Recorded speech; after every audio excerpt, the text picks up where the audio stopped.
ہے کہ مجھے اللہ کے نزدیک عزت کس کے لیے ہے، مجھے اللہ کے نزدیک عرفت و بلندی کس کے لیے ہے، اور مجھے اللہ کے نزدیک عظمت کس کے لیے ہے۔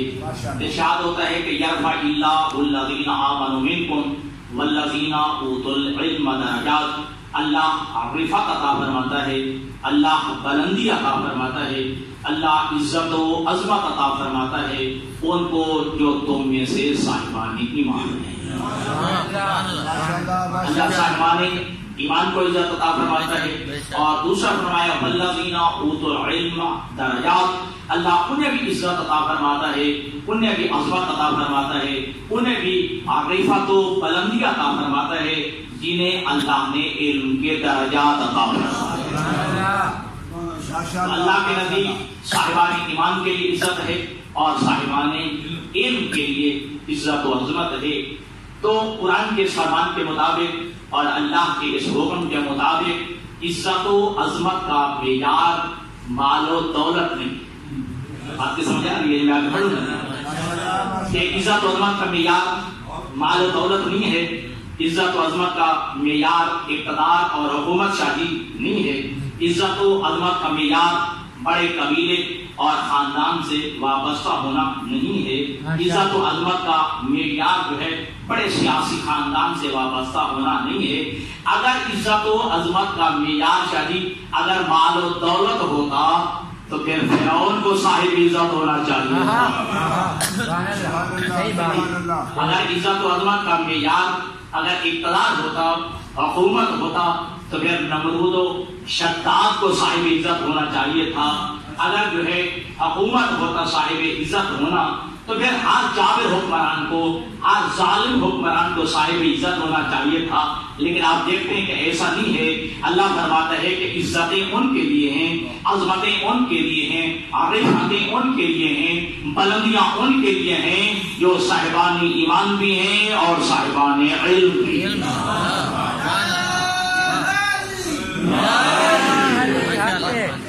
عزت و عظمت صاحبان ایمان کے لیے ہے اور صاحبان علم کے لیے ہے۔ اور آپ بھی دیہات کے رہنے والے ہیں، میں بھی دیہات کا رہنے والا ہوں، تو ہم دیکھتے ہیں کہ دیہاتوں میں بھی کوئی نہ کوئی معیار بنایا ہوا ہوتا ہے کسی شے کی قیمتی ہونے کا، حتیٰ کہ جانوروں کے قیمتی ہونے کا بھی کوئی نہ کوئی معیار ہے۔ کہتے ہیں کہ فلاں صفت پائی جائے تو اس جانور کی قیمت ہے، اگر فلاں صفت نہ پائی جائے تو اس جانور کی کوئی قیمت نہیں ہے۔ حتیٰ کہ زمینوں کے بھی قیمتی ہونے کا کوئی نہ کوئی معیار لوگوں نے بنا رکھا ہے۔ اگر فلاں صفت جس اگر زمین میں پائی جاتی ہے، خوبی پائی جاتی ہے تو یہ زمین قیمتی ہے، اگر یہ خوبی نہیں پائی جاتی تو اس زمین کی کوئی قیمت نہیں ہے۔ تو جب زمینوں کے قیمتی ہونے کا معیار ہے، توجہ کیجیے گا، جب جانوروں کے قیمتی ہونے کا معیار نہیں، معیار ہے، توجہ رکھیے گا، تو کیا شریعت مقدسہ نے انسان کے قیمتی ہونے کا کوئی معیار نہیں بتایا ہے؟ جب جانوروں کے قیمتی ہونے کا معیار ہے جی، اور جب زمینوں کے قیمتی ہونے کا معیار ہے، تو کیا شریعت مقدسہ میں یعنی کیا اللہ نے جو ہے کیا انسانوں کے قیمتی ہونے کا معیار نہیں بتایا ہے؟ اگر ایسا ہو تو پھر اس کا مطلب ہے جانور انسان برابر ہو گئے۔ توجہ رکھیے گا، لیکن ایسا نہیں ہے کہ جب جانوروں کے قیمتی ہونے کا معیار ہے، جب جو ہے زمینوں کے قیمتی ہونے کا معیار ہے، تو پھر انسان کے بھی قیمتی ہونے کا معیار ہے۔ آئیے علی مولا کی بارگاہ میں چلتے ہیں۔ آپ بتائیے آپ کے نزدیک قیمتی ہونے کا معیار کیا ہے؟ مولا کائنات علی کی آواز آتی ہے، اکثر الناس قیمتاً اکثرهم علما واقل الناس قیمتاً اقلهم علما۔ علی فرماتے ہیں مجھے علی کے نزدیک ایمان کے بعد سب سے قیمتی انسان وہ ہے جس کے بعد علم سب سے زیادہ ہے۔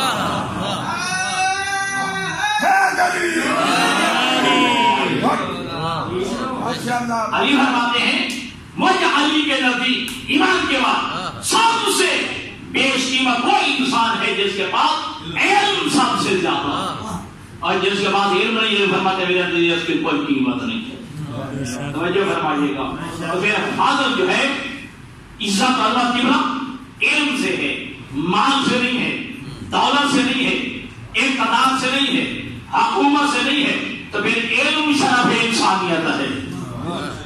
توجہ فرمائیے گا، کیونکہ باب العلم کے ماننے والے اس کے علم کی باتیں دو چار کرنا چاہتا ہوں. علم کیا ہے؟ انسانیت ہے. علم جو ہے انسان کی عظمت کا معیار ہے. توجہ فرمائیے گا. اور یہی وجہ ہے کہ علی بن ابی طالب باب العلم جو ہے آپ کے علی مولا، آپ کے امام جو ہے وہ فخر کرتے ہوئے قبلہ فرماتے ہیں رضینا عظمت الجبار فینا لنا علم وللآداء مان. علی فرماتے ہیں اے پروردگار ہم تیری تقسیم پہ راضی ہیں، تو نے ہمیں علم دیا ہے، ہمارے دشمن کو مال دیا.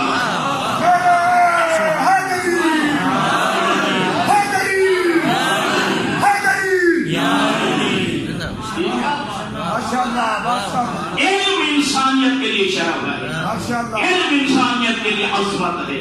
اور ہمارے فخر کرتے ہیں علی رضینا قسمت الجبار فینا لنا علم وللآداء مال.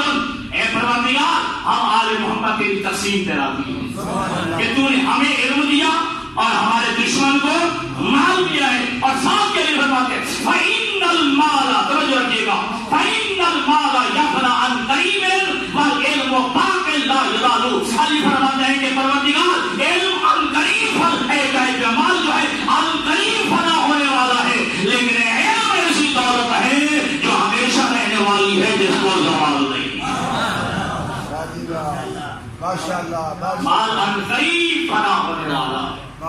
لیکن کیا لگے گا؟ علی فرماتے ہیں کہ علم ایسی دولت ہے جو ہمیشہ رہنے والی ہے اور جس کو فنا نہیں ہے. تو علی فرماتے ہیں کہ جو ہمیشہ رہنے والی نعمت ہے اس کا نام علم ہے، اور وہ علم اللہ نے ہمارے محمد کو عطا کیا.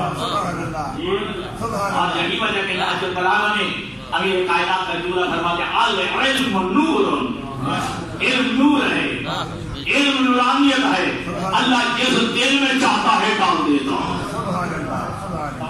علم نور ہے، علم نورانیت ہے، جس دل میں اللہ چاہتا ہے علم ڈال دیتا ہے. اور یہ سب اگلا جملہ سنیے گا. میں وہ مزاج کا خطیب نہیں ہوں، یہ صرف جب خیر اور خطر پڑھ کے کرا دوں کوئی دینا چاہتا ہوں.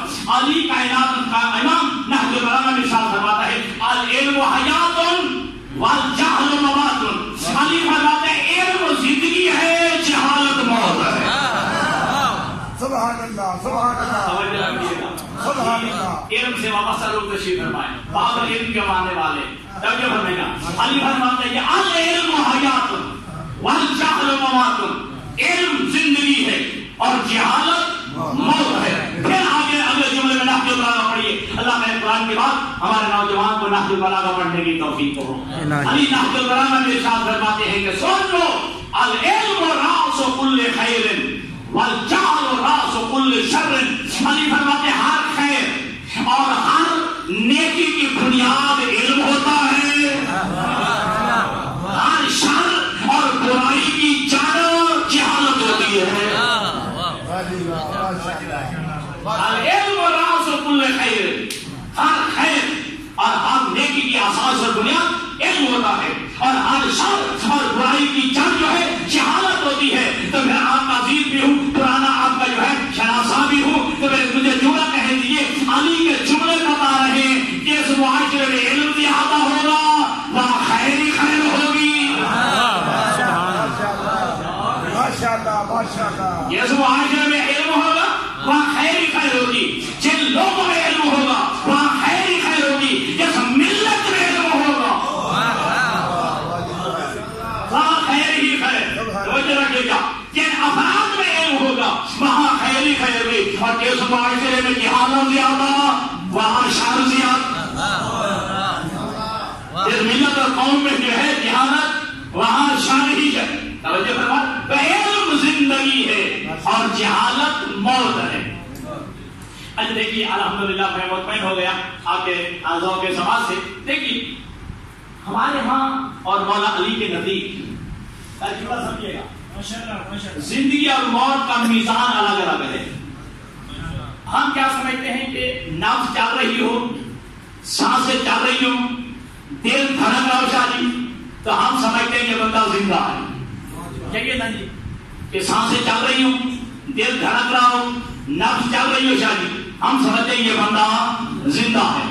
نفس بند ہو گئی ہو، دل دھڑکنا بند ہو جائے، سانسیں رک جائیں، تو پھر ہم سمجھتے ہیں یہ بندہ مردہ ہے. اے علی سے پوچھتے ہیں زندگی کس کا نام ہے؟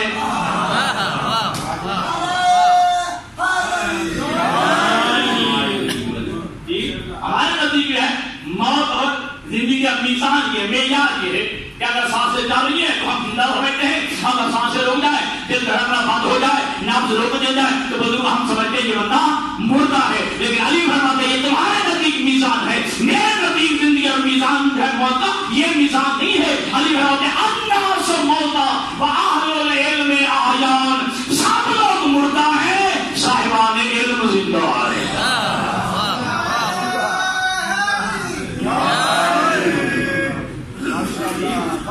الناس موتا واہل العلم احیان, سب لوگ مردہ ہیں نکل آتے ہیں, وہ علی کے نزدیک صاحبان علم زندہ ہے. ایک حضرت کمیل کا نام تو سنا نا, حضرت کمیل ابن زیاد. حضرت کمیل ابن زیاد جو ہے صرف اس وجہ سے نہ جانے کہ دعائے کمیل ان کے نام پہ ہے, اسرار امامت کے حامل تھے. تشریف فرمائیں, علی بن ابی طالب ہے جناب کمیل کا ہاتھ پکڑ کے کوفہ کے باہر لے جاتے تھے, اسرار امامت منتقل کیا کرتے تھے. یہ ہے حضرت کمیل ابن زیاد. کمیل ابن زیاد سے علی فرماتے یا کمیل انما حالک فزدان الاموال هم احیان, کیا ہے کمیل جنہوں نے مال دنیا جمع کیا وہ زندگی کے باوجود مردہ, جنہوں نے مال دنیا اکٹھا کیا ہے اور زندگی کے باوجود مردہ ہے, زندگی کے باوجود ہلاک ہو گئے. والعلماء باقون ما بقی الدار, اور صاحبان علم تب تک زندہ رہیں گے جب تک زمانہ باقی ہے.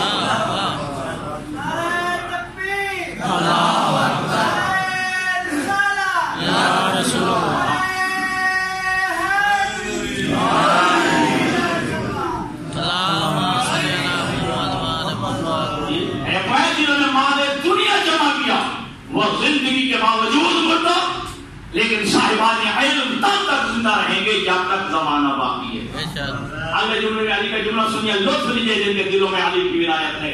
علی فرماتے ہیں آیانہم مفقودہ, اگرچہ صاحبان علم کے جسم یہ بدن من و من مٹی کے نیچے جمع دفن ہو جاتے ہیں, اوجھل ہو جاتے ہیں, چھپ جاتے ہیں, لیکن امثالہم فی القلوب موجودہ, لیکن ان کی تحریریں, ان کا علم دلوں میں زندہ رہتا ہے. صاحبان علم کے جسم بدن زمینوں میں چھپ جاتے ہیں, زمین میں دفن ہو جاتے ہیں, اوجھل ہو جاتے ہیں, لیکن ان کا علم, ان کی تحریریں, ان کی تصویریں جو ہیں وہ دلوں میں زندہ رہتی ہے. مجھے آپ بتائیے, ہزاروں سال ہو گئے علامہ باقر میسی رحمۃ اللہ کو دنیا سے گئے ہوئے, اس کی بہان الانوار آج بھی زندہ ہے. شیخ برے حامل عامری کو یہ بلا سینکڑوں سال ہو گئے دنیا سے گئے ہوئے, اس کی وسائل شیعہ آج بھی زندہ ہے. میں آپ کو موضوع رکھنا لے گا. شیخ مفید رحمۃ اللہ علیہ کا نام تو ضرور سنا ہوگا. شیخ مفید رحمۃ اللہ علیہ وہ عالم دین ہے کہ 12ویں امام نے خط لکھا, توقیع بھیجی شیخ مفید کے نام, اور ایک جملہ لکھا تھا الاخیر رشید الشیخ المفید. یہ شیخ مفید لقب آپ کے 12ویں امام نے دیا ہے. میرے ساتھ تائید فرمائیں, شیخ مفید یہ لقب جو ہے یہ 12ویں امام نے عطا کیا ہے. الاخیر رشید, میرے معتمد بھائی شیخ مفید 12ویں امام نے خط لکھا, اور شیخ مفید رحمۃ اللہ علیہ آپ کے وہ عالم دین ہیں جنہوں نے عالم خواب میں دیکھا کہ جناب زہرا تشریف لائی ہے. آپ صاحب نے یہ واقعہ بیان کیا ہو, سیدہ زہرا سلام اللہ علیہا تشریف لائی خواب میں, اپنے 2 بیٹوں حسن و حسین کو انگلی کے ساتھ لگایا ہوا, اپنے 2 شہزادوں حسن و حسین کو انگلی کے ساتھ لگایا ہوا ہے. اور سیدہ فرماتی ہیں کہ اے شیخ مفید, میرے ان 2 بیٹوں حسن و حسین کو علم پڑھاؤ, علم سکھاؤ. شیخ مفید پریشان ہو گئے, بیداریوں کی ساری رات مضطرب رہے, کہاں میں, کہاں زہرا, کہاں دختر پیغمبر, کہاں بنت رسول, اور حسن و حسین کو ساتھ لیا ہوا, اور مجھے فرما رہی ہے کہ میرے ان بچوں کو پڑھاؤ. ساری رات مضطرب رہے, نماز تہجد کا وقت ہوا، نماز تہجد پڑھی، کوئی نہیں بھی اپنے مکتب میں بیٹھ گئے اپنے طالب علموں کو پڑھانے کے لیے. ابھی طالب علموں کو پڑھا ہی رہے تھے کہ دروازے پہ دستک ہوئی. توجہ، دروازے پہ دستک ہوئی. شیخ مفید خود اٹھ کے دروازے پہ گئے، سامنے دیکھا کہ ایک خاتون کھڑی ہے جیسے سیاہ برقع پہنا ہوا ہے. کہا شیخ مفید میں ذریت رسول میں سے ہوں، میں اولاد زہرا میں سے ہوں، میرے یہ 2 بچے ہیں، ان کو علم پڑھاؤ. وہ بچے تھے سید رضی اور سید مرتضی. ایسے نا سید رضی اور سید مرتضی یہ میرے 2 بیٹے ہیں جی. اس کو جو پڑھا. اب شیخ مفید سمجھے یہ رات والے خواب کی تعبیر، یہ رات والے خواب کی تعبیر ہے جی. اور میں کہتا ہوں کیا کہنا سید رضی کا، کیا کہنا سید مرتضی کا، جو قبلہ حسن و حسین کی تعبیر بن گیا. اب کا کرم تعارف سید مرتضی کا کون ہے؟ یہ وہی سید مرتضی ہے جو جید عالم دین بن گئے، جنہوں نے کلام امیر المومنین کو نہج البلاغہ کی صورت میں آپ تک پہنچایا. یہ بھی گھر میں نہج البلاغہ ہے. یہ سید رضی، سید رضی کا جو ہے یہ ترتیب بتا ہے. سید رضی نے جو ہے آج جائے ان کو جمع کرے کلام امیر المومنین کو آپ تک پہنچایا. یہ شیخ مفید رحمت اللہ علیہ جب ان کی وفات ہو جاتی ہے تو آپ کے 12ویں امام نے مرثیہ پڑھا. لا صبت النائی بفقدک انہو یوم علی آل رسول عظیم. اے موت کی خبر دینے والا، تو موت کی خبر نہ دیتا، اس لیے کہ شیخ مفید کی موت ہم آل محمد کے لیے عظیم مصیبت کرتے ہیں. وقد حجت فی جدد الثرا. اے شیخ مفید تو من مٹی کے نیچے دفن ہو گیا ہے، لیکن فال علم والتوحید فیک مقیم. لیکن تیرا علم اور تیرے توحید پہ درس پڑھانا آج بھی زندہ ہے، آج بھی باقی ہے. اور 12ویں امام کا مرثیہ سنیے شیخ مفید کے بارے میں اگلے جلد میں فرماتے ہیں القائم المہدی یکرہ کلما تولیت علیک من الدروس علوم. اے شیخ مفید تیرے زمانے کا امام اس وقت بڑا راضی ہوتا تھا جب تو بیٹھ کے بچوں کو ہم آل محمد کے علوم پڑھایا کرتا تھا. اس واقعے کے بیان کرنے کا میرا مقصد یہ تھا کہ علم زندہ ہے، صاحبان علم زندہ ہے. چاہے من مٹی کے نیچے بھی دفن ہو جاتے ہیں، اوجھل ہو جاتے ہیں ہماری آنکھوں سے، لیکن صاحبان علم زندہ ہے. ماں فرماتے ہیں کہ اے قوم جنہوں نے مال دنیا اکٹھا کیا وہ زندگی کے باوجود مردہ. علی کے نزدیک وہ چلتی پھرتی زندہ لاشیں ہیں، لیکن صاحبان علم زندہ ہے جی. اور میں کہا کرتا ہوں دوستو، آپ کو تو فخر ہونا چاہیے، آپ کو نام ہونا چاہیے کہ اللہ نے آپ کو عالم حاکی عطا فرمائے، اللہ نے آپ کو عالم رہنما عطا فرمائے جی. اور میں کہا کرتا ہوں کہ کائنات میں کسی مذہب کا امام باقر العلوم نہیں ہے. توجہ فرمائیں، ہاں زندہ کسی مذہب کا امام میں باقر العلوم نہیں ہے، لیکن اللہ نے آپ کو وہ امام عطا کیا ہے جو علوم کو شکافتہ کرنے والا. کسی مذہب کا امام باب العلم نہیں ہے، کہ اللہ نے آپ کو وہ امام عطا فرمایا ہے جو علم تک پہنچنے کا دروازہ. اور ہمیں یہ فخر ہے، ناز ہے میرے دوستو، باب العلم سے وابستہ ہو تو مجھے جملہ کہنے دیجیے اللہ نے ہمیں وہ امام عطا فرمایا جو عالم امام ہے، جو عالم رہنما ہے، عالم حامی ہے. اور میں کہا کرتا ہوں ہم 2 باتیں چیلنج کر کے زور دے کے کہتے ہیں. جھوٹی کتاب میں کوئی بندہ دکھا دے، توجہ شاید کوئی جھوٹی کتاب میں دکھا دے، ضعیف سے ضعیف تعلیمات میں کوئی دکھا دے، ہمارے اماموں میں سے کسی امام نے، ہمارے معصوموں میں سے کسی معصوم نے غیر معصوم سے مسئلہ پوچھا ہو.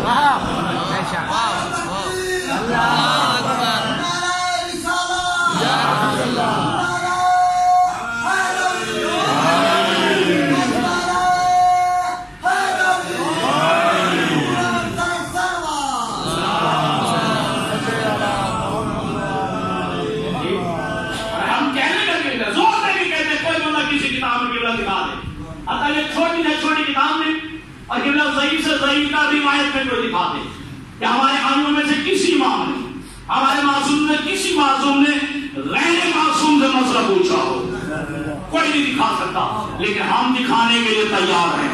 دنیا در در کی ٹھوکریں کھا کے آل محمد کے دروازے پہ ہم دکھانے کے لیے تیار ہیں کہ دنیا در در کی ٹھوکریں کھا کے آل محمد کے دروازے پہ آتی تھی۔ اللہ کا میری جملہ سمجھ آ جائے، کوئی یہ کہتا ہوا گیا، توجہ، اکیلونی ولست فیکم بخیر علی ابن ابی طالب، مجھے چھوڑو، مجھ سے کیا پوچھتے ہو جبکہ تمہارے درمیان علی جو موجود ہے۔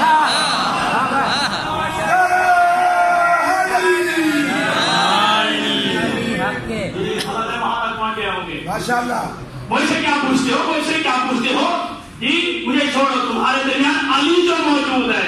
اور کوئی یہ کہتا ہوا گیا، لولا علی اللہ ہلاک فلاں، اگر علی نہ ہوتے میں ہلاک ہو گیا ہوتا۔ ابھی سمجھ لیے تو کوئی یہ کہتا ہوا گیا، لولا سنتان لہلک النوان، اگر 2 سال میں جعفر صادق کی شاگردی میں نے گزارا میں ہلاک ہو گیا ہوتا۔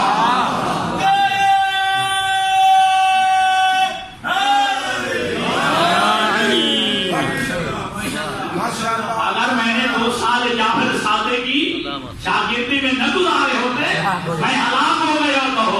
ابھی بھی اگر میں سمجھ آئی تو میرے اس کا جملہ بھی سن لیجیے، کہنے والے نے کہا تھا، توجہ، لا ابقان اللہ لمودرۃ لیس لہا ابو الحسن، اللہ مجھے اوتر زندہ ہی نہ رکھے جب میرے اوپر کوئی مشکل آئے اور حل کرنے والا علی موجود نہ ہو۔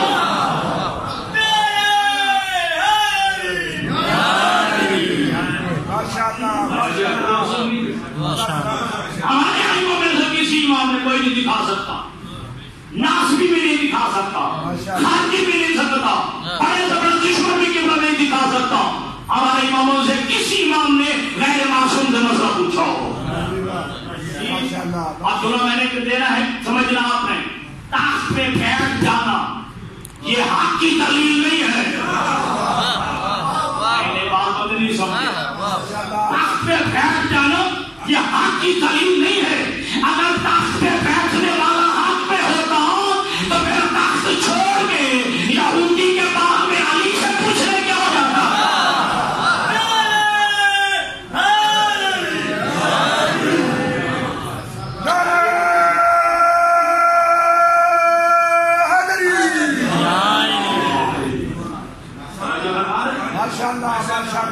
چلو کیا میں اپنے موت سے ہٹ کے جملہ کہتا ہوں، کیا 30 خلافت گزر گئی، ٹھیک ہے جی، علی کے پاس آئے، کہا یا علی تخت خلافت سنبھال، علی فرماتے نہیں، علی نے انکار کیا۔ پوچھے علی سے پوچھے، اللہ کی بات تشریف فرمائے، پوچھے علی نے انکار کیا، لیکن نے ایک جملہ کہا، اگر جا علی تخت خلافت نہیں سنبھالو گے ہم قیامت کے دربار خداوندی میں شکایت کریں گے۔ اب علی کو مجبوراً تخت خلافت سنبھالنا پڑا، لیکن یاد رکھنا اب علی جب منبر پہ آئے تھے، ٹھیک ہے جی، پہلے صاحب جہاں پیغمبر اسلام بیٹھا کرتے تھے منبر کی یہ سیڑھی پہ، یہ سینے پہ، پہلے صاحب نے وہ سینہ چھوڑ کے نیچے بیٹھا۔ توجہ، جب دوسرا صاحب آیا اس نے وہ سینہ سیڑھی چھوڑ دی، اس سے نچلی سیڑھی پہ بیٹھا۔ جب تیسرا آیا اس نے وہ سیڑھی قبلہ چھوڑ کے نیچے بیٹھا۔ علی ابن ابی طالب جب منبر پہ گئے اس سیڑھی کو بھی ٹھوکر ماری، دوسری کو بھی، اس سیڑھی کو بھی ٹھوکر ماری، وہاں جا بیٹھے جہاں اللہ کے نبی تشریف فرما ہوتے تھے، اس سینے پہ جہاں بیٹھے جہاں اللہ کے حبیب تشریف فرما ہوتے تھے۔ لوگوں نے آپس میں چیرے کوئی کی، آپس میں سرگوشی کی، یہاں پہلے صاحب آئے احترام رسالت میں وہ سیڑھی چھوڑ دی، دوسرا صاحب آیا اسے احترام میں نچلی سیڑھی پہ بیٹھا، تیسرا آیا احترام میں اور نیچے بیٹھ گیا۔ علی ابن ابی طالب قبلہ وہ ساری سیڑھیوں کو کراس کر کے سیڑھی کے اس منبر کے اس سیڑھی پہ جا بیٹھے جہاں اللہ کے نبی بیٹھا کرتے تھے، جہاں اللہ کے نبی بیٹھا کرتے تھے۔ جب علی ابن ابی طالب نے لوگوں کی سرگوشیاں سنی تو اس وقت علی نے چڑک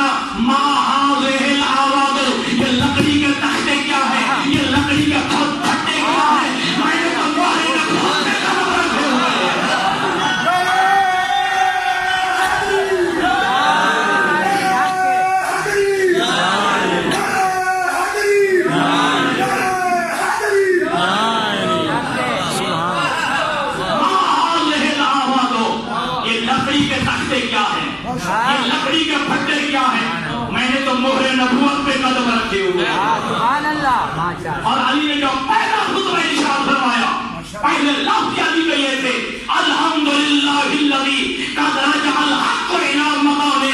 حمد ہے اللہ کی آج حق اپنے حقیقی مقام پہ آ گیا. ماشاءاللہ اللہ اکبر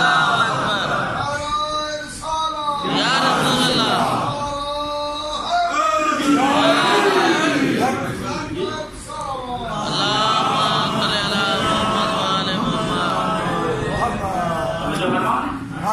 جو علی نے جملہ کہتے نا مجھے تاریخ میں ایک اور جگہ بھی ملتے ہیں جو علی نے کہا یہ لکڑی کے تختے یہ لکڑی کے بھٹے کیا.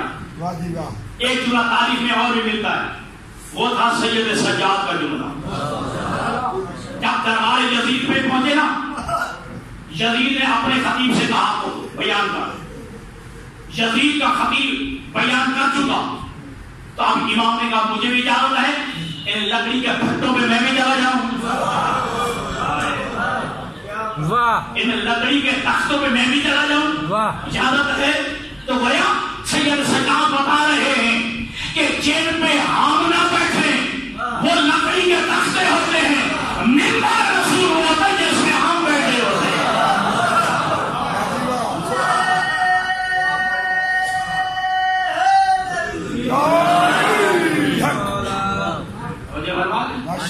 حقیقت میں منبر رسول وہ کہلانے کا حقدار ہے جس پہ ہم بیٹھتے ہیں. ہم اہل بیت رسول بیٹھتے ہیں. تو میرا چیلنج کہ آپ کے دن میں پہلا چیلنج ہمارا یہ ہے کوئی تاریخ میں دکھا دے اور ضعیف سے ضعیف تر کتاب میں جھوٹی سے جھوٹی روایت میں دکھا دے ہمارے آئمہ میں سے کسی امام نے ہمارے معصوم نے کسی معصوم نے غیر معصوم سے مسئلہ پوچھا کوئی نہیں دکھا سکتا. ایک بات. اور دوسری بات ہم کہنے سے کہتے ہیں زور دینے کے بعد کہتے ہیں کوئی بندہ ہمیں کسی کتاب میں دکھا دے کہ ہمارے آئمہ میں سے کسی امام سے کوئی مسئلہ پوچھا گیا ہو اور ہمارے امام نے جواب دینے کے لیے مہلت مانگی ہو. بات سمجھ آ گئی. کوئی بندہ دکھا دے کسی کتاب میں دکھا ضعیف سے ضعیف تر چھوٹی سے چھوٹی کتاب میں دکھا دے کہ ہمارے امام میں سے کسی امام سے کوئی مسئلہ پوچھا گیا ہو اور ہمارے امام نے اس کا جواب دینے کے لیے مہلت مانگی ہو. جی میرے آپ کی خاموشی کو توڑتے ہوئے امام کا جملہ سنا دوں. میرے 5 امام فرماتے ہیں اللہ نے وہ مسئلہ پیدا ہی نہیں کیا جس کا علم اللہ نے ہمیں عطا نہیں کیا.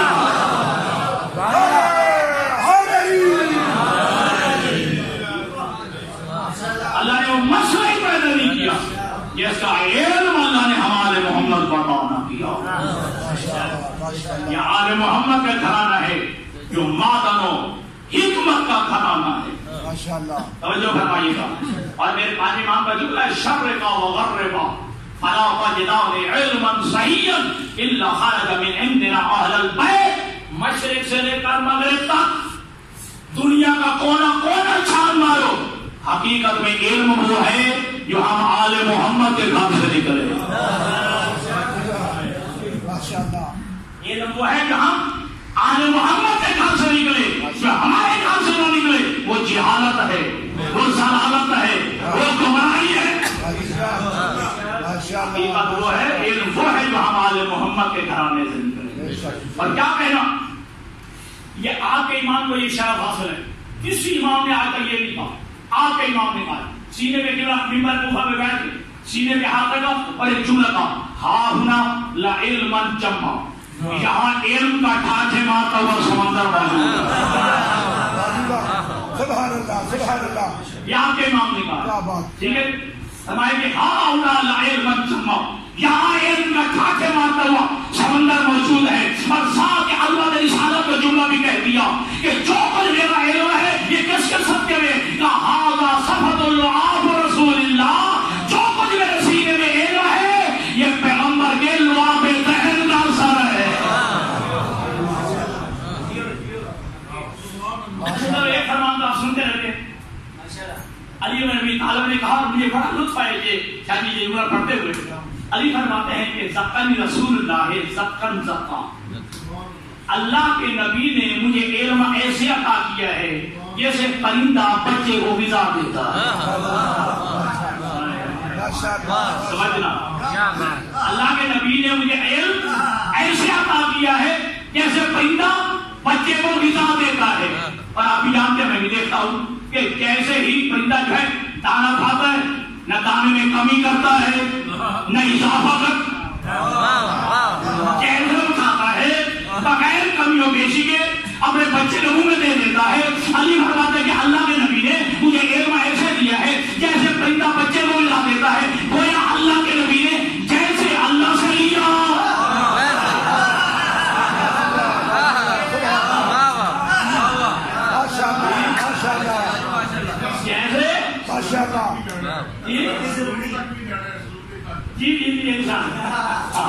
تو جیسے ہی جو ہے اللہ کے نبی نے جو ہے اللہ سے علم لیا, ویسے رسول نے وہ علم مجھے علی تک منتقل کر دیا. مجھے علی تک جو ہے منتقل کر دیا بغیر کسی کمی اور زیادہ. اور کہا یہ لعاب دہن کا اثر ہے, لعاب دہن پیغمبر ہے جو میرے سینے کے اندر موجود ہے. اور یہی وجہ ہے کہ اللہ کے نبی کی زندگی کے آخری لمحات ہیں, اللہ کے نبی نے علی کو اشارہ کیا, یا علی اپنا کان میرے قریب ہوئے. علی ابن ابی طالب نے اپنا کان اللہ کے نبی کے منہ کے قریب کیا. اللہ کے نبی نے چند سیکنڈ کے لیے کچھ ارشاد فرمایا, لیکن اوپر کھڑے ہوئے بندوں نے نہ سمجھا کہ کیا اللہ کے نبی نے جی. اب جب علی نے اپنا منہ ہٹایا تو پوچھا یا علی اللہ کے نبی نے کیا کہا تھا, سنیے گا. علی ابن ابی طالب نے علمنی رسول اللہ انفع من العلم, اتنی سی دیر میں اللہ کے نبی نے مجھے 1000 باب علم کا تعلیم فرما دیا. اتنی سی دیر اللہ کے نبی نے مجھے 1000 باب علم کا تعلیم فرما دیا ہے. یہ تو علی کا جملہ اگلا جملہ اسے پڑھا ہے. علی فرماتا ہے کہ اللہ کے رسول نے مجھے 1000 باب علم کا تعلیم فرما دیا ہے. پھر میں علی نے ہر باب میں سے 1000 باب علم کا میں علی نے خود کھول دیا.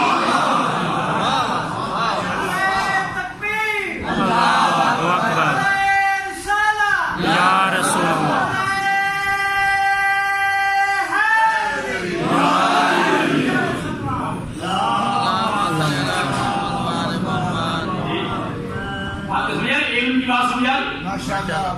یہی وجہ ہے کہ اللہ کے نبی فرمایا کہ اعلم امتی من باقی علی بن ابی طالب, سبحان اللہ, میرے بعد میری امت کا سب سے بڑا عالم علی بن ابی طالب.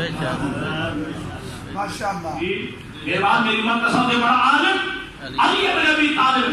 اور آپ یہ حدیث ثقلین جو سنتے ہیں یہ ادھوری چھوڑ دی جاتی ہے, حتی یاردا علی الحوض تک روک دی جاتی ہے کہ انی طالب فیکم الثقلین کتاب اللہ و عترتی اہل بیتی ما ان تمسکتم بہما لن تضلوا بعد ابدا حتی یردا علی الحوض. کہ میں تمہارے اندر دو چیزیں چھوڑ دی جا رہا ہوں, ایک اللہ کی کتاب اور ایک اپنی عترت اہل بیت. لہذا ان دونوں کے ساتھ متمسک رہنا. اگر ان کو چھوڑ دے گو تو تم جو ہے گمراہ ہو جاؤ گے, یا تم متمسک رہو گے تو تم گمراہ نہیں ہوگے. حتی یردا علی الحوض, یہاں تک کہ یہ قرآن اور اہل بیت دونوں, اہل بیت یا حوض کوثر یہ دونوں مجھے ملے. یہاں تک حدیث چھوڑ دیا. جو اگلے جملے اللہ کے نبی کے تعلموہم ولا تعلموہم, میری اہل بیت سے پڑھنا, میری اہل بیت کو پڑھانے کی کوشش نہ کرنا.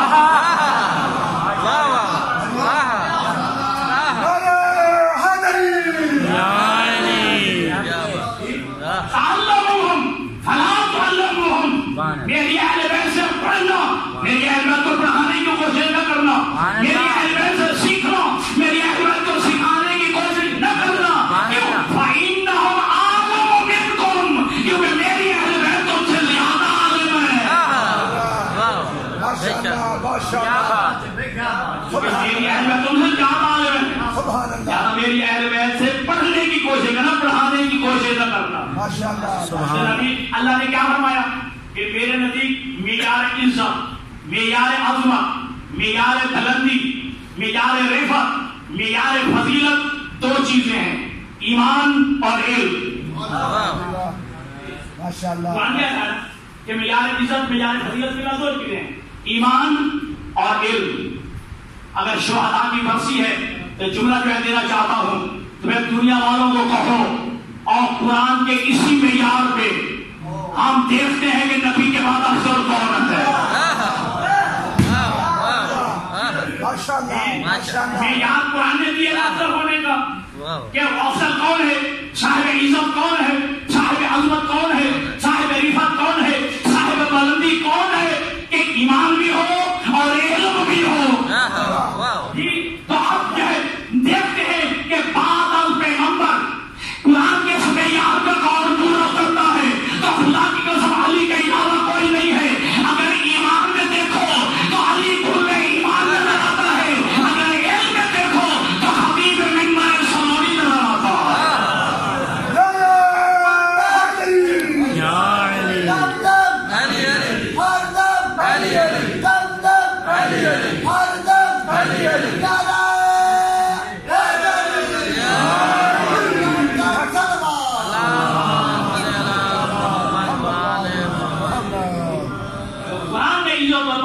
ایمان اور علم کو بتایا تھا, تو بعد از پیغمبر اگر ایمان میں علی کو دیکھو تو علی کل ایمان نظر آتا ہے, اگر علم کی منزل پہ دیکھو تو علی خطیب منبر ستونی نظر آتا ہے.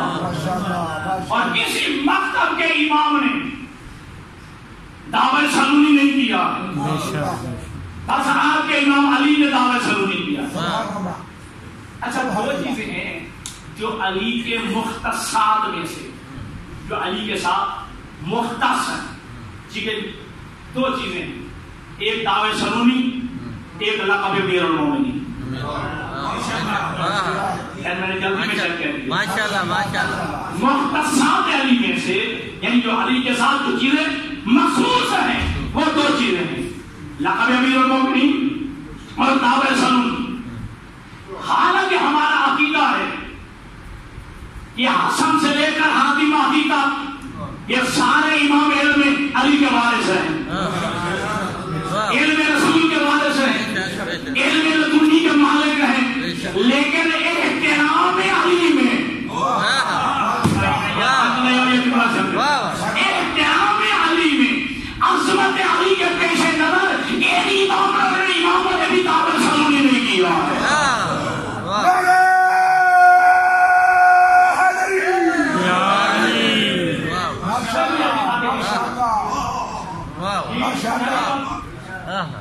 حالانکہ ہر امام کی بدل علم علی کا وارث ہے, علم پیغمبر کا وارث ہے, ہر امام عالم علم لدنی ہے, لیکن حسن سے لے کر ہادی مہدی تک احترام علی کے پیش نظر, عظمت علی کے پیش نظر انہوں نے بھی دعوت سلونی نہیں کیا. دعوت سلونی فقط علی نے کی, دعوت سلونی فقط مولا کائنات علی نے کیا, اور دوسرا لقب امیر المومنین. حالانکہ ہمارا عقیدہ ہے کہ ہر امام امیر المومنین ہوتا ہے, ہر امام امیر المومنین ہوتا ہے, لیکن حسن سے لے کر ہادی مہدی تک کسی امام نے اپنے آپ امیر المومنین نہیں کہا. علی کی عظمت کے پیش نظر میں کہوں جو معصوم امام علی کے احترام میں اپنے آپ کو امیر المومنین نہیں کہلاتے, یہ داندر کی چھوڑے جانے والا.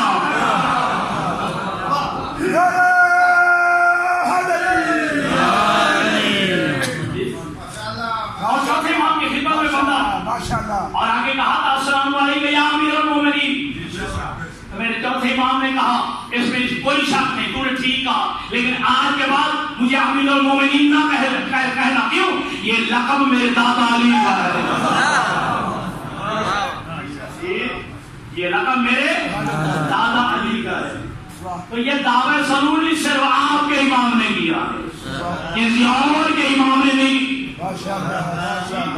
اور دوستوں یاد رکھیے گا کہ ہمارے امام کو ہے کہ اللہ نے ہمیں عالم رہنما عطا فرمایا, عالم ہادی عطا فرمایا. توجہ, کسی مکتب کا امام جعفر صادق ہے,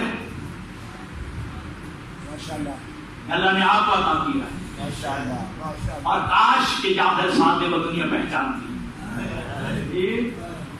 اور آج ہم ناراض نہیں ہونا, آج مکتب کے دوست بیٹھے سے میں تمہیں کہہ رہا ہوں, ہم امام کیا صادق علیہ السلام کو کتنا پہچانا ہے, کتنا جانا ہے, سوائے 22 رجب کے کنڈوں کی نیاز کی, کتنا جانتے ہیں. لیکن پڑھیے دنیا کہتے ہوئے گزرے مالا دنیا بے علم ہی و فقہ ہی، یہ جعفر صادق نے اس کائنات کو اپنے علم اور فقہ سے بھر کر دیا. اور عالم اسلام پر احسان ہے آپ کے امام جعفر صادق کا کہ جنہوں نے کائنات کی پہلی باقاعدہ یونیورسٹی بنائی. باقاعدہ یونیورسٹی ہے وہ آپ کے امام جعفر صادق نے بنائی. اور میری بات خلاف بھی ہو رہی ہو، میں اپنے لفظوں کا بتا دوں، یہ آپ کے امام جعفر صادق ہے جس کی یونیورسٹی میں 4,000 شاگرد ایک وقت میں پڑھا کرتے تھے. 4,000 شاگرد ایک وقت میں آپ کے امام صادق کی جو مکتب اور امام کی یونیورسٹی میں پڑھا کرتے تھے. اور امام کی یونیورسٹی کہاں ہوتی تھی؟ دنیا کے متبرک ترین جگہ ریاض الجنہ. جو حج پہ گئے ہیں، عمرے پہ گئے ہیں، دیکھا ہے ریاض الجنہ. یہاں میرے امام کی یونیورسٹی ہوتی تھی. نماز فجر پڑھانے کے بعد امام بیٹھ جاتے، علم کے دریا بہاتے. دنیا کے لوگ جمع ہو کے میرے امام کی خدمت میں آتے اور امام کے علم کے دریا بہاتے. اور جب جو ہے مکتب میں تعداد بڑھتی گئی، منصور دوانگی نے دیکھا یہ تو امام کا مکتب پڑھ رہا ہے، امام کے شاگرد پڑھ رہے ہیں، امام کی یونیورسٹی میں اضافہ ہو رہا ہے. اس نے ابو حنیفہ سے کہا 40 مشکل ترین سوال تیار کر. 40 مشکل ترین سوال تیار کر. ہم امام جعفر صادق کا امتحان لینا. سمجھ رہے ہیں؟ امام ابو حنیفہ نے 40 مشکل ترین سوال تیار کیے. دربار لگ گیا. حضرت امام کے اساتذہ تشریف ہوئے. حضرت امام ابو حنیفہ کیا ہے؟ منصور دوانگی نے امام جعفر صادق کو امام ابو حنیفہ کا تعارف کرانا چاہا. امام نے رو کے کہا میں جانتا ہوں. امام نے رو کے کہا میں جانتا ہوں. ٹھیک. اب منصور دوانگی نے کیا؟ اشارہ کیا امام ابو حنیفہ کی طرف کہ سوالوں کا سیدھا شروع کیا گیا. وہ سوال کرتا تھا، امام سوال کے جواب میں 3 جواب دیتے تھے. سوال ایک ہوتا تھا، امام 3 جواب دیتے تھے. پہلا کیا؟ انتم تقولون قضا واہل المدینہ یقولون قضا ونحن اہل بیت محمد نقول قضا. جو تم نے سوال کیا ہے اس سوال کے جواب میں تم اہل کوفہ یہ کہتے ہو، مدینہ والے یہ کہتے ہیں، ہم اہل محمد یہ کہتے ہیں.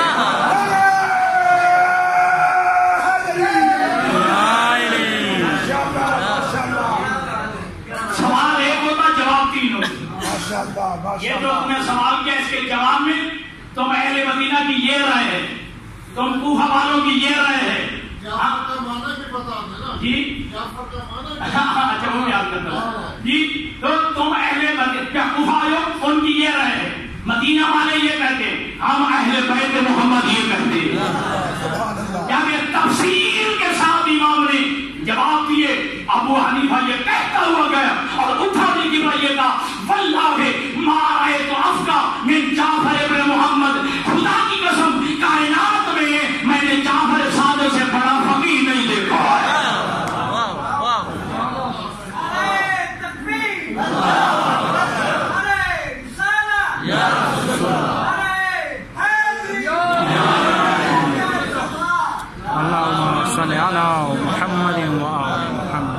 میں نے کائنات میں جعفر صادق سے بڑا فقیہ نہیں دیکھا ہے. حسن بن رشید راوی ہے، وہ کہتے ہیں کہ میں ایک دفعہ مسجد کوفہ میں گیا، میں نے دیکھا 900 استاد. کتنے؟ 900 استاد اپنا حلقہ درس لیے ہوئے تھے. یعنی اپنے اپنے شاگردوں کو 900 استاد پڑھا رہا تھا اور ہر امام یہ کہہ رہا تھا، ہر استاد یہ کہہ رہا تھا حدثنی جعفر بن محمد، جعفر صادق نے مجھے یہ کہا ہے. 900 استاد اپنے اپنے طالبین کو پڑھا رہے تھے اور ہر استاد یہی کہتا تھا قال جعفر بن محمد، قال جعفر بن محمد، جعفر صادق نے مجھے یہ کہا ہے. جب امام نے حضرت ابو حنیفہ کو اس طرح سوالوں کے جواب دیے، باقاعدہ اب امام ابو حنیفہ جعفر صادق کا شاگرد بن گئے. 2 سال امام جعفر صادق کا شاگرد رہا. توجہ. 2 سال امام جعفر صادق رضی اللہ عنہ کا حضرت امام ابو حنیفہ شاگرد رہے. توجہ. اور یہی کہا جو میں نے پہلے پڑھ دیا کہ لولا سنتان لحلق النمان، اگر 2 سال میں جعفر صادق کی شاگردی میں نہ گزارتا میں ہلاک ہو گیا ہوتا. ماشاءاللہ. برادران اہل سنت کے علماء میں نے مطالعہ سے کر رہا ہوں، وہ روایت پڑھتے ہیں کہ ایک دفعہ کسی بندے نے حضرت امام ابو حنیفہ سے پوچھا کہ آپ کی عمر کتنی ہے؟ کہا میری عمر 2 سال.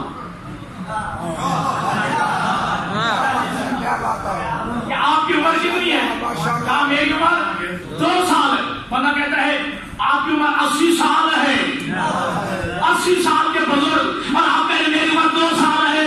کہا میں اسی 2 سال کو عمر سمجھتا ہوں جو جعفر صادق کی شاگردی میں گزارے.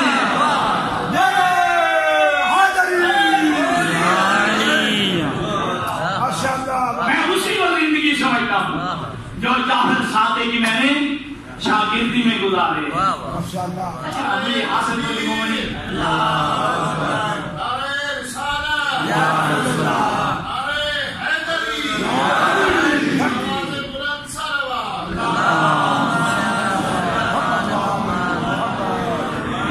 حاصل کر کے سادات المومنین بتائیں 2000 روپے کا سوٹ ہونا چاہیے. 2000 اگر آپ درزی کی دکان پہ جائیں آپ کا پہلا سوال یہ ہوتا ہے استاد کہاں ہے؟ دکان پہ جانا 2000 روپے کا سوٹ لے کے سلوانے کے لیے تو شاید پہلا سوال یہ ہوتا ہے استاد کہاں ہے؟ حالانکہ شاگرد بھی تو اسی دکان پہ کھڑا ہے. یا سمجھے نہیں ہو یا ویسے آپ کا ذہن میں نہیں جا رہا. وہ شاگرد بھی تو اسی دکان پہ کھڑا ہے. آپ نے استاد کے دوں پیچھا. اب 2000 کا سوٹ شاگرد کے حوالے نہیں کرتے، استاد کو دے. استاد کو دیتے. آپ کی گاڑی خراب ہو جائے نا ورک شاپ میں جاتے ہیں پہلا سوال یہ کرتے استاد کہاں ہے. کیا بات ہے. آپ کی گاڑی خراب ہو جائے ورک شاپ پہ جاتے لے جانے کے لیے صحیح کروانے کے لیے تو آپ پہلا سوال کرتے ہیں کہ استاد کہاں ہے. حالانکہ شاگرد بھی تو اسی ورک شاپ میں کھڑا ہے. آپ گاڑی شاگرد کے حوالے نہیں کرتے، استاد کا پوچھتے ہیں. بھائی ایک گاڑی شاگرد کے حوالے نہیں کرتے، 2000 کا سوٹ شاگرد کے حوالے نہیں کرتے، تو مذہب کے مقابلے میں استاد کا مذہب چھوڑ کے شاگرد کا کیوں؟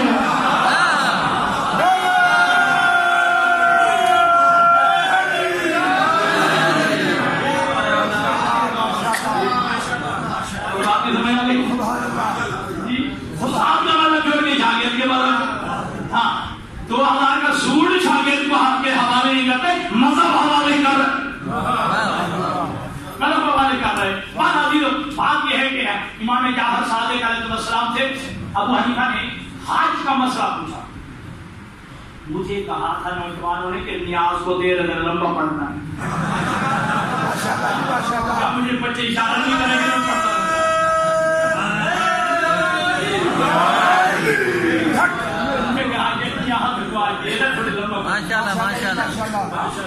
تو امام سے سوال کیا حضرت ابو حنیفہ نے حج کا اگر حالت احرام میں اگر شکار کر لیا جائے تو اس کا کفارہ کیا ہوگا؟ حالت احرام میں شکار کر لیا جائے تو کفارہ کیا ہوتا ہے؟ امام نے فرمایا تیرا سوال ہی ناقص. امام نے فرمایا تیرا سوال ہی ناقص ہے. امام نے 32 سیٹیں قبلہ بتائی. وہ جس کا شکار کیا ہے وہ جانور ہے یا پرندہ ہے؟ وہ جانور جو ہے وہ جنگلی ہے یا پالتو ہے؟ وہ نر ہے یا مادہ ہے؟ جی وہ مادہ حاملہ ہے یا غیر حاملہ ہے؟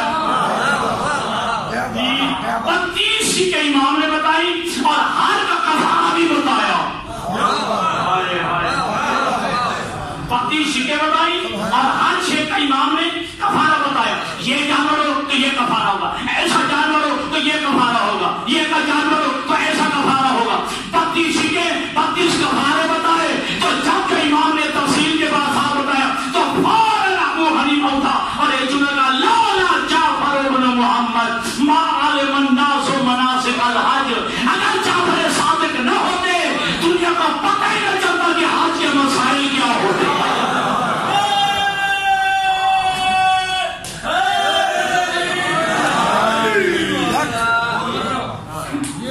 اگر جعفر صادق نہ ہو دنیا کو پتہ ہی نہ چلتا کہ مسائل حج کیا ہوتے ہیں. یہ آپ کا امام ہے جو مذہب کی سند دے رہا ہے. مجھے کوئی آپ سائنس طالب علم کوئی مجھے کسی کتاب میں دکھا دے آپ کے امام کے علاوہ کسی اور امام نے یہ جملہ کہا. یہ آپ کے امام نے کہا. کیا کہا ہے؟ حدیثی حدیث و ابی و حدیث و ابی حدیث و جدی و حدیث و جدی حدیث و امیر المومنین و حدیث و امیر المومنین قول رسول اللہ و قول رسول اللہ قول اللہ عز و جل. امام فرماتے جو میری حدیث ہے حقیقت میں میری نہیں میرے بابا کی ہے. جو میرے بابا کی ہے وہ حقیقت میں میرے بابا نہیں میرے دادا کی حدیث ہے. جو میرے دادا کی ہے وہ میرے دادا کی نہیں وہ امیر المومنین علی کی حدیث ہے. جو علی کی حدیث ہے وہ علی کی نہیں وہ رسول کی حدیث ہے. جو رسول کی حدیث ہے رسول کے نہیں وہ اللہ کا قول ہے.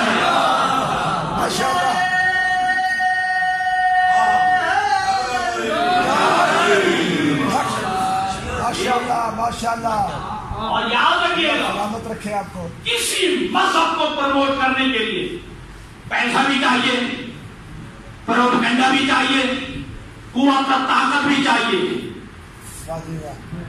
لیکن جب امام کا مذہب پھیلا نہ تو امام کے پاس پیسہ تھا نہ حکمرانی تھی نہ حکومت تھی نہ لالچ تھا. آج کل کے دور میں دیکھیں نا نظریات کو ایجنسیاں پروموٹ کرتی ہیں ایجنسیاں پروان چڑھاتی ہیں. امام کے زمانے میں ایمان کے ساتھ کوئی ایجنسی بھی نہیں تھی مقابل میں ایجنسیاں بھی تھی. سمجھا نہیں ہے نا. مقابل کو پروموٹ کرنے کے لیے ایجنسیاں بھی ساتھ شامل تھی ان میں لالچ بھی تھا. ایک آپ کو بات بتاؤں منصور توانکی نے منصور توانکی نے پابندی لگا دی کہ جو جعفر صادق سے مسئلہ پوچھے گا 1 دینار ٹیکس ادا کرے گا. منصور توانکی نے پابندی لگا دی تھی کہ جو جعفر صادق سے مسئلہ پوچھے گا وہ 1 دینار ٹیکس ادا کرے گا خزانے کو دے گا اور جو ادھر سے مسئلہ پوچھے گا اسے 1 دینار انعام دیا جائے گا.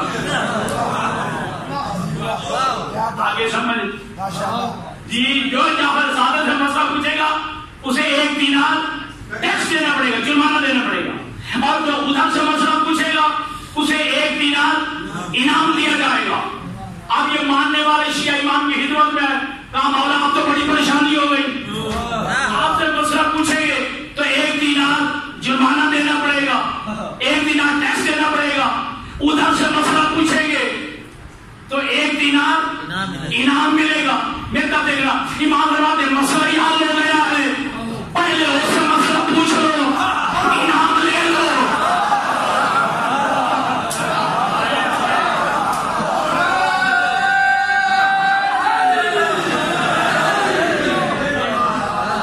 امام فرماتے مسئلہ حل ہو گیا مسئلہ اس سے پوچھ لو 1 دینار انعام لے لو وہی مسئلہ کوئی سے پوچھ لو وہی دینار جرمانہ لے لو.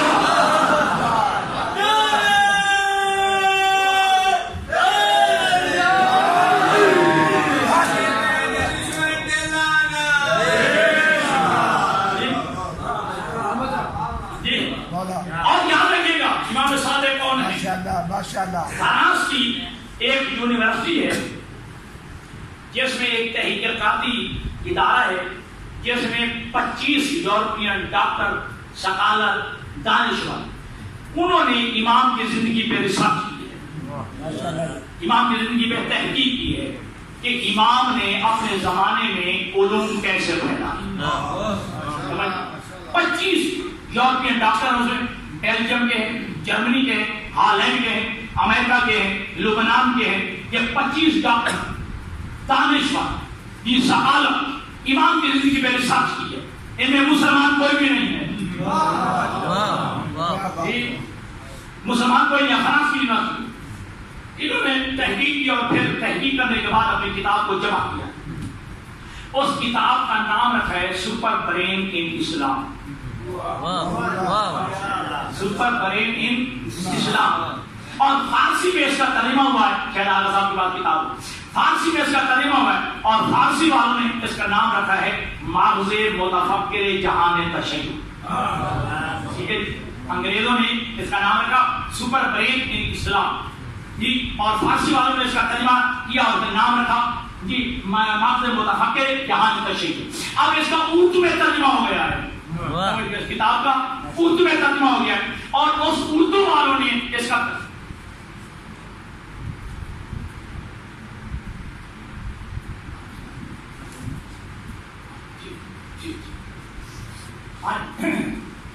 تو ان انگریز 5 ڈاکٹر ثقالت دانشور بزرگوں انہوں نے امام کی زندگی میں ارشاد کی ہے کہ امام نے اپنی زندگی میں علوم کیسے پھیلا. ٹھیک ہے، اور کتاب کا نام کیا رکھا سپر برین ان اسلام، اور فارسی والوں نے اس کا نام کیا رکھا جبرا ترجمہ ماغز متفکر جہان تشیع. اردو میں اس کا ترجمہ ہوا ہے اس کتاب کا اور اردو والوں نے اس کا نام کیا سپر مین ان اسلام.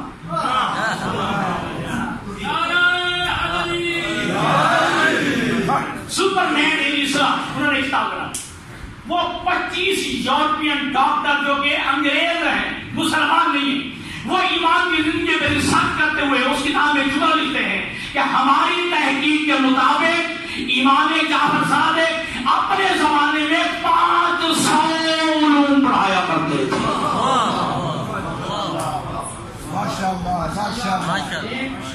امام جعفر صادق علیہ السلام اپنی زندگی میں 500 علوم پڑھایا کرتے تھے. اور ہم جب پڑھیں گے مجھے چہرے نظر آ رہے ہیں. آج یونیورسٹی کا پروفیسر کیا ایک علم کا پی ایچ ڈی ہوتا ہے یا 2 علم میں پی ایچ زیادہ یا 3 علم زیادہ سے زیادہ، وہ بھی شاد و نادر. لیکن آپ کا امام 500 علوم ایک وقت میں پڑھایا کرتے تھے. 500 علوم یہ یورپین ڈاکٹر کہتے ہیں کہ امام جعفر صادق اپنے زمانے 500 علوم پڑھایا کرتے تھے. اب اس آگے تحقیق سنی، وہ کہتے ہیں ہماری ریسرچ کے مطابق، ہماری تحقیق کے مطابق جو امام جعفر صادق کی یونیورسٹی میں جو طالب علم ہوتے تھے، شاگرد ہوتے تھے، ہماری ریسرچ کے مطابق وہ سارے عرب نہیں تھے.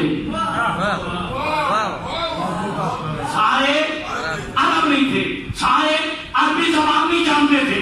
وہ کہتے ہیں ہماری ریسرچ کے مطابق امام کے جو شاگرد تھے ان میں 15 مختلف زبانوں کے شاگرد موجود تھے. 15 زبانوں کے شاگرد، سننا 15 زبانوں کے شاگرد امام کی یونیورسٹی موجود ہوتے تھے. اور وہ کہتے ہیں کیا کہنا امام جعفر صادق کا، کائنات کا وہ انوکھا استاد تھا جو ہر شاگرد کو اس کی اپنی زبان میں پڑھایا کرتا.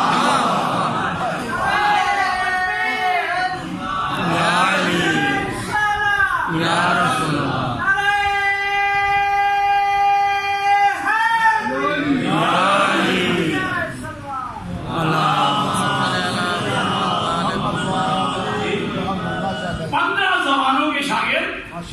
اور کائنات کا واحد استاد تھا جعفر صادق جو ہر شاگرد کو اس کی اپنی زبان میں پڑھا.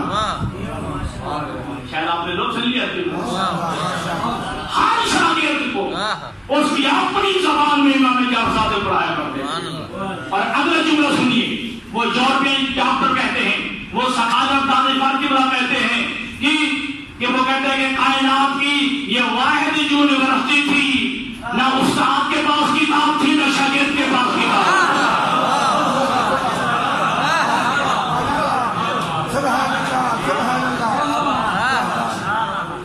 یہ کائنات کی واحد یونیورسٹی تھی، نہ استاد کے پاس شاگرد کتاب ہوتی تھی نہ شاگرد کے پاس.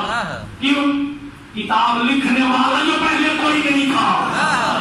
سارے علوم تو میرا امام پڑھا رہا تھا. اور امام کے زمانے میں کتنے علوم پڑھائے جاتے؟ 500 علوم. علم جبرا، علم حساب، علم ریاضی، علم حیات، علم نجوم، علم افلاک. توجہ فرمائیے گا جی. اور یہ علم کیمسٹری، اور یہ جابر ابن حیان کون ہے؟ مشرق و مغرب کے لوگ جس پہ فخر کرتے ہیں وہ آپ کے جعفر صادق کا شاگرد ہے. جابر ابن حیان علم کیمسٹری کا استاد جو ہے وہ آپ کے امام کا شاگرد ہے.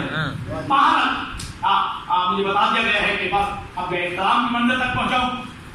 امام کے زمانے میں بہت سارے مذاہب کو پروموٹ کیا گیا. بہت سارے مذاہب امام کے زمانے میں بنے ہیں. ٹھیک ہے، بات میں نے کر دیے، سمجھنا آپ اور سوچنا کہ امام کے زمانے میں بہت سارے مذاہب بنائے گئے امام کے مقابلے میں. ایک مذہب جو ہے اس کا اشارہ کرتا ہے وہ دہریہ مذہب. دہریہ کون؟ جو کہتے ہیں اللہ نہیں، اللہ کا وجود ہی، یہ کائنات خود بخود بن گئی، ایک وقت آئے گا خود بخود کائنات ختم ہو جائے گی. وہ کہتے ہیں اللہ کو کوئی اللہ کا وجود نہیں، یہ خدا نہیں، یہ خالق نہیں کوئی. یہ دہریوں کا عقیدہ. اس کا بانی کون تھا؟ عبداللہ دیسانی. ٹھیک ہے، عبداللہ دیسانی جو اس کا بانی تھا. یہ امام جعفر صادق سے مناظرہ کرنے کے لیے میں امام کو دعائے دوں گا کہ اللہ نہیں ہے، اللہ کا وجود نہیں ہے. امام سے مناظرہ کرنے کے لیے توجہ، امام سے مناظرہ کرنے کے لیے آئے جی. سلام کے سلام دعا کے بعد امام نے پوچھا تیرا نام کیا ہے؟ اور پھر چلا گیا.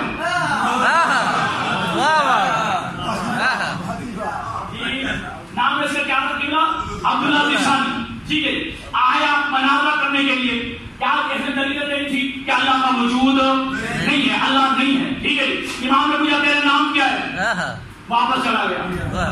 آپ کے اصحاب پوچھتے مولا آیا تھا مناظرہ کرنے کے لیے، نہ مناظرہ کیا، نہ بات کی، نہ کلام کیا، نہ بحث کی، واپس چلا گیا. امام فرماتے ہار گیا ہے، ہار گیا ہے، شکست کھا گیا ہے.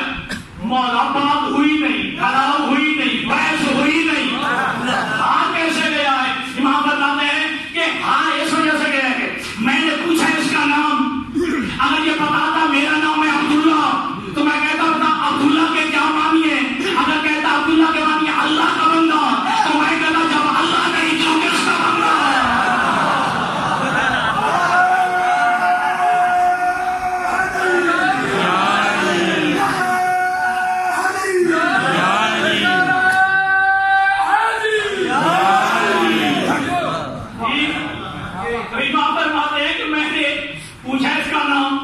اب اس کا نام ہے عبداللہ، اگر بتاتا میرا نام ہے عبداللہ تو میں پوچھتا عبداللہ کا معنی کیا ہے؟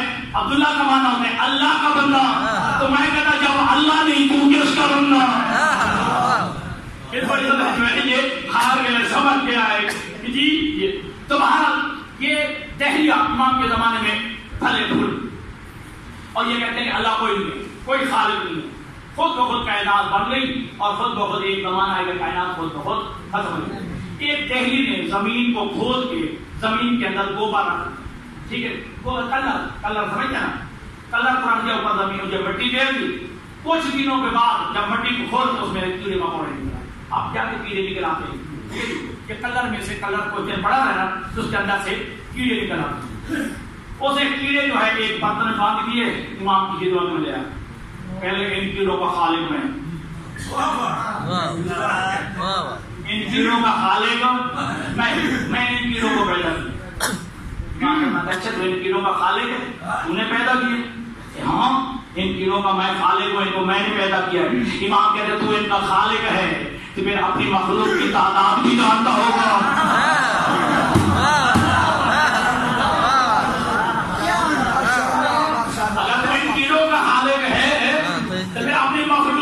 تعداد بھی جانتا ہوگا.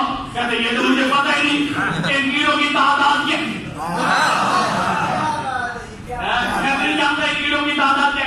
امام نے پتا کہ ان کیڑوں کا خالق ہے تو خالق جو ہے وہ اپنی مخلوق میں قدرت رکھتا ہے. اگر ان میں قدرت رکھتا ہے تو ان کیڑوں کو چھوڑ جو مغرب کو جا رہے ہیں حکم دے مشرق کو آ جائیں، جو مشرق کو جا رہے ہیں حکم دے مغرب کو آ جائیں. کہتے یہ تو میرے اختیار میں نہیں،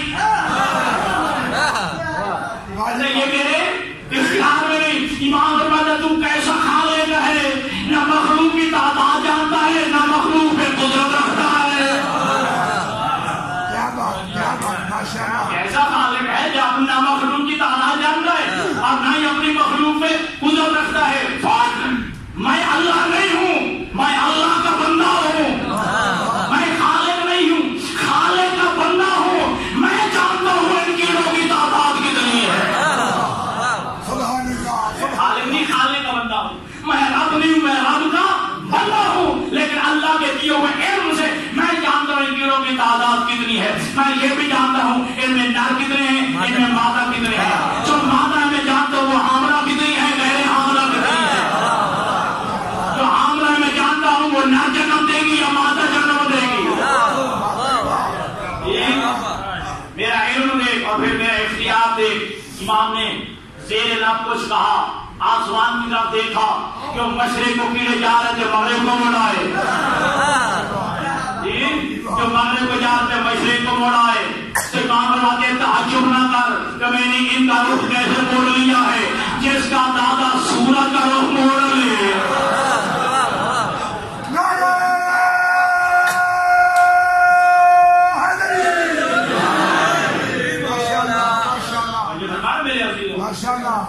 اس امام کی سیرت ہم سب کے لیے جو ہے وہ قابل غور ہے، قابل فکر ہے. تو دوستو ان اہل بیت رسول کا ذکر جہاں عبادت ہے وہاں ان کا جو ہے فکر بھی عبادت ہے. ان کا ذکر عبادت ہے تو ان کی فکر بھی عبادت ہے. اب حقیقی معنوں میں شیعہ بنو. آج دشمن سوشل میڈیا آپ کی ایک ایک حرکت کو نوٹ کرتا ہے. جملے سمجھ رہے پڑھیں گے لوگ. آج کا سوشل میڈیا اور آپ کا دشمن بھی آپ کی ایک ایک حرکت پر نوٹ کرتا ہے. لہٰذا مذہب تشیع کا بدنما چہرہ ان کے سامنے پیش نہ کرو، اپنے مذہب کا روشن چہرہ پیش کرو. روشن چہرہ، نقشہ چہرہ جو ہے اپنے مذہب کا پیش کرو. ایسا توحید کا عقیدہ پیش کرو، ایسا رسالت کا عقیدہ پیش کرو، ایسا عقیدہ امامت پیش کرو، ایسا عقیدہ امامت پیش کرو کہ دنیا بول اٹھے حقیقت مذہب ہے تو مذہب جعفر صادق. وہ علی جو اتنے کمالات کا مالک تھا، وہ علی جو اتنے فضائل کا مالک تھا، افسوس اس بات کا ہے اس علی کا بیٹا کفر کا محتاج ہے، اس علی کی شہزادیاں چادروں کی محتاج ہے. کیا علی کی بیٹیاں اس لائق تھیں؟ علی کی شہزادیاں اس قابل تھیں کہ سرے بازار لایا جائے ان کو؟ خدا کی قسم عالم سید آل رسول کیسے ہیں کہ پوچھئے گا کیا بغداد کی تاریکی میں زہرا کا جنازہ اٹھا. زہرا کے جنازے کے نیچے علی نے دیکھا چھوٹا سایہ آ رہا ہے. اور شادی پوچھا تھا حسن نے کہا یہ چھوٹا جنازہ کس کا ہے؟ کہا ہماری بہن زینب ساتھ آ رہی ہے. علی نے کہا تھا بیٹا حسن ماں کا جنازہ یہی رکھ دو، پہلے زینب کو گھر پہنچا دیا. امام حسن نے کہا بابا زینب کے سر پہ چادر بھی موجود ہے، آپ بھی زندہ ہیں میں بھی موجود ہوں. کہا میری غیرت گوارا نہیں کرتی کوئی مدینے کا آدمی اٹھے اور اس کی نگاہ زینب کے قدم میں پڑ جائے. میں کہوں گا یا علی آج تو مدینہ ہے، زینب کے سر پہ چادر بھی ہے، آپ بھی موجود ہیں، بھائی حسن بھی ہے، بھائی حسین بھی موجود ہے، اور آپ کی غیرت گوارا نہیں کر رہی. کاش آپ بازار شام میں ہوتے، آپ منظر دیکھتے کہ علی بطول کی شہزادیاں. خدا کی قسم بختر کی روایت یہ ہے 5 لاکھ تباشرین کا مجمع تھا. سوق حمیدیہ آج بھی میرا بھائی موجود ہے جہاں سے علی و بطول کی شہزادیوں کو گزارا گیا. اتنا تنگ بازار تھا، علی و بطول کی شہزادیوں کے ساتھ کبھی اس دیوار کے ساتھ جا لگتے تھے، کبھی اس دیوار کے ساتھ جا لگتے تھے. علامہ حافظ محمد حسنین جو قبلہ صاحب کے علاقے کے کئی عالم دین تھے وہ پڑھا کرتے تھے علی اور بطول کی شہزادیوں کی پیشانی زخمی ہو گئی. علی کی بڑی بیٹی جو ہے شام کے بازار میں بیٹھ گئی. علی کی بیٹی نے دونوں ہاتھ سر پہ رکھے، لچک کی طرح منہ کر کے کہا بابا علی میں مدینہ سے چلی ہوں تجھے نہیں بلایا. بابا علی میں مکہ سے چلی ہوں تجھے نہیں بلایا. تو محرم کو کہا بڑا پہنچے بابا علی میں نے تجھے نہیں بلایا. 7 محرم کو ہمارا پانی بند ہوا بابا علی میں نے تجھے نہیں بلایا. 10 محرم کا دن آیا میرا اکبر بھی مارا گیا بابا میں نے تجھے نہیں بلایا. میرا عسکر بھی مارا گیا بابا میں نے تجھے نہیں بلایا. میرا حسین بھی مارا گیا بابا علی میں نے تجھے نہیں بلایا. شام میں غریبہ آئی میری چادر بھی لوٹ لی.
کی جمع ساعات، کئی گھنٹوں والا دروازہ.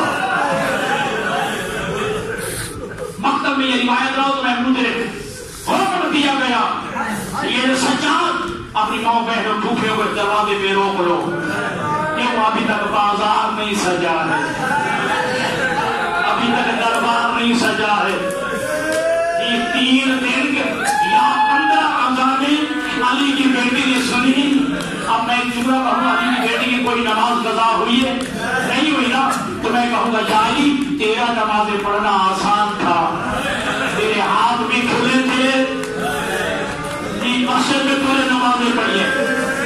تو میں کہوں گا حسین تیرا نمازیں پڑھنا بھی آسان تھا، تو مرد تھا، تیرے ہاتھ کھلے تھے. یہ 3 دن برابر علی کی بڑی بیٹی ساتھ میں کھڑی رہی، پتھروں کی برسات ہوتی رہی. اللہ جانے علی کی بیٹی نے کیسے نمازیں پڑھی ہوگی. ابور کر رہی ہے علی کی بیٹی، آ گئی ہے شدید کے دربار میں، چپ کر کے کھڑی ہے علی کی بیٹیاں. یہ شراب میں مدمست تھا، علی کی بیٹیاں دربار میں تھی. یہ سر اٹھائے تو پیشی شروع ہو. اب ایسے میرے پاس بڑا مصائب کا جملہ نہیں ہے. اللہ تعالیٰ جب اس کمینے نے سر اٹھایا نا بھائی عبد الستار، سامنے بیویاں نظر آئی، اس کا ان کا تعارف کرایا جائے. اللہ تعالیٰ کہا گیا یہ رقیہ ہے، یہ کلثوم ہے، یہ لبابہ زوجہ الفضل عباس ہے. کل یہ کون بیوی ہے جو اٹھتی بھی ہے، کہتی بھی ہے کہا علی کی بڑی بیٹی زینب ہے. اللہ تعالیٰ سن کے جو نا اب اس کمینے نے دیکھا کہ یہ علی کی بیٹی ہے، اس نے علی کی بیٹی کا دل دکھانے کے لیے وہ تخت منگایا جس میں حسین کا سر تھا. سامنے رکھ کے ممبر پہ رومال ہٹا کے خیزران کی چھڑی اس کے ہاتھ میں تھی. کبھی حسین کے لبوں پہ مارتا، کبھی حسین کے رخساروں پہ مارتا، کبھی حسین کے دانتوں پہ مارتا. یہ کہاں سے کروں؟ مسلمان نہیں عیسائی ہے، کہتا یار کوئی اتنا مظلوم ہے جو مرنے کے بعد بھی جس پہ ظلم ہو رہا. یہ کون ہے؟ یزید کہتا ہے یہ حسین ہے. یہ عیسائی تھا کہا کیا کہتا ہے حسین جو مدینے والا، حسین جو مدینے والا. کہا حسین وہی مدینے والا. کہا یہ چھڑی اٹھا لے. جب میں اپنے قافلے کا میں نمائندہ بن کے گیا تھا، میں نے دیکھا تھا کہ تمہارا نبی جو ہے اسی حسین کے کبھی دانتوں پہ بوسے لیتا تھا، کبھی رخساروں پہ بوسے لیتا تھا، کبھی لبوں کے بوسے لیتا تھا. حاضر ہونے والا تعالیٰ میں نے چھوڑ دیا جملہ. اب اہل بیت رسول کو ایک ایسے زندان میں رکھا گیا جس کی چھت نہیں تھی. یزید کی بیوی ہندا نے خواہش کی میں قیدیوں سے ملنا چاہتی ہوں. قید خانے میں اس کے لیے کرسی بچھائی گئی. میں نے شاید غلطی میں کہا اس کے لیے کرسی بچھائی گئی، قالین بچھائی گئی. یہ اپنی کلیزوں کے جھلمٹ میں آئی، اللہ آپ کے آنسو کو قبول کرے. یہ کلیزوں کے جھلمٹ میں آئی، آ کے کرسی میں بیٹھ گئی. یہ کرسی میں بیٹھ گئی، زمین پہ رسول کی بیٹیاں، زمین پہ رسول کی بیٹیاں بیٹھی تھی. علی کی بڑی شہزادی زمین پہ کھینچ رہی تھی، سر جھکا ہوا ہے. یہ ہندا کہتے ہیں ایت الاسیہ من عین آنتے، کہتے ہیں کہاں کی رہنے والی ہے. علی کی بیٹی نے سر نہیں اٹھایا، کہا من مدینہ رسول اللہ، میں پیغمبر کے شہر مدینہ کی رہنے والی ہوں. عدالت ہندا نے جلدی سے کرسی چھوڑ دی، جناب سیدہ کے قریب آگے بیٹھ گئی. علی کی بیٹی کہتے کیا ہوا تو نیچے کیوں بیٹھ گئی ہے؟ کہا تو نے میرے آقا حسین کے شہر کا نام جل لیا ہے، میرے آقا حسین کے شہر کا نام لیا ہے. یہ کیسے ہو سکتا ہے کہ میرے آقا حسین کی رہنے والی بیویاں وہ نیچے بیٹھی ہوں اور میں کرسی میں بیٹھوں. اللہ تعالیٰ کہ ہندا کہتے کہاں کی رہنے والی؟ کہاں مدینہ کی رہنے والی. کہاں مدینہ تو بڑا ہے، کس محلے کی رہنے والی ہے؟ علی کی بیٹی کہتی ہے محلہ بنی ہاشم کی رہنے والی. اللہ